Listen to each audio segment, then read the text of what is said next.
My wife wants to feel safe. I wonder how many women who are married today, even though they've got a guy with a gun like that and they got a big truck like I see everywhere in Texas and all these things, like, oh, baby, you're safe. You know, don't you have to worry. You're safe. If you ask them, do you feel safe with your husband emotionally? Yeah. In terms of his private sexual thought life, do you feel safe with him? Do you feel safe with him being the spiritual leader in your children's lives?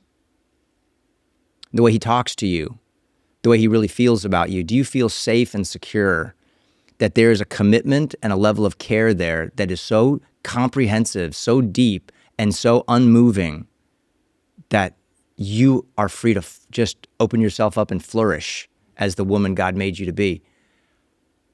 I think that's what every wife wants. I think that's what would say no, and right? most would probably be hard pressed to say that they feel that way. The security, right? The security. Yeah. But I always thought security was, hey, I got the alarm on the house, we got the guns in the safe, we got the dog at the door. The paycheck. You feel safe. Yeah. Paycheck. Food. That's right. Head. The house, right? But there is a level of emotional safety that I think, at least for me, and probably other guys, are maybe a little bit more unaware of, because I don't operate that way. I'm not looking, for somebody to make me feel emotionally safe. Right. I'm a little more task oriented, a little more mission minded, and my wife has been so beautifully made by God to be so caring and nourishing and relationally minded, and the way that she has raised our children is phenomenal. Yeah. And what she wants is to not be hurt. She wants to feel safe and protected. This is a really speaks to me because I come from a career and community where it's all about performance.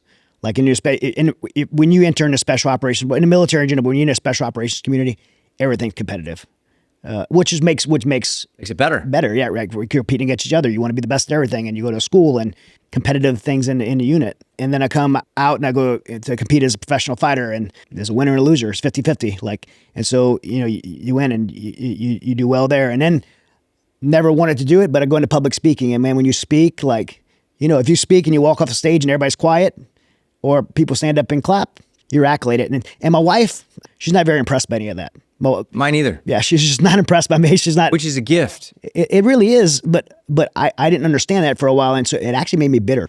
Everyone lifts me up except you. Everyone gives me accolades except the one person I want it from. And so it created a lot of tension between us, and because I didn't want it from everybody else. I wanted it from her. And so it just really created this really pressure between us to where I was kind of, do you not love me? Do you not respect me? Those things. And because I didn't respond that way, it made her feel unsafe and for me, I'm like, man, there's no more secure place on the planet than for you to be, and safer place than me in my house. Cause I'm thinking of these other things, right? I'm going to provide for you. But for her, she just never felt safe in our marriage because I'm comparing her to other people lifting me up when she's not. It's just something inside of me is going, not only do I resonate with what you're saying, I think every guy that's listening to this right now who has that sense of I want to be good at what I do and I try really hard and I want to have a great marriage they're just going ding, ding, ding, ding. They're totally keyed in on what you're saying right now. I'm learning a lot in this category right now. And it's great because I know at the end of the day, my wife deserves the greatest husband in the world. And the only way that I can be what she needs me to be is to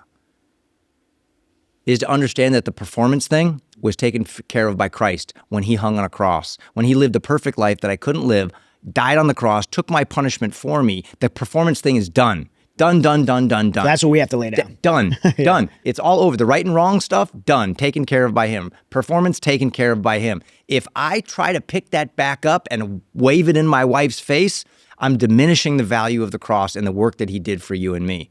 That's what it's about, what it amounts to. And now it's thank you. It's thank you. This is an opportunity for me to learn. This is an opportunity for me to grow.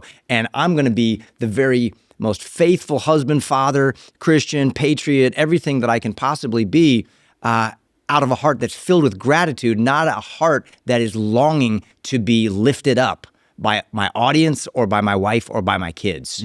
Because that's a trap that will lead to the kind of bitterness and resentment that you're talking about. Yeah, yeah. And I guess for those men listening, that's resonating what we're saying. That's the thing that we have to be able to lay down, right? Is lay down that expectation of being lifted up by anyone, but especially by our spouse, and putting that pressure on them to elevate us. Yeah, that's right. Yeah, there was somebody else who was lifted up for us, and then he makes us worthy and right and good and loved and blessed and accepted and complete in him.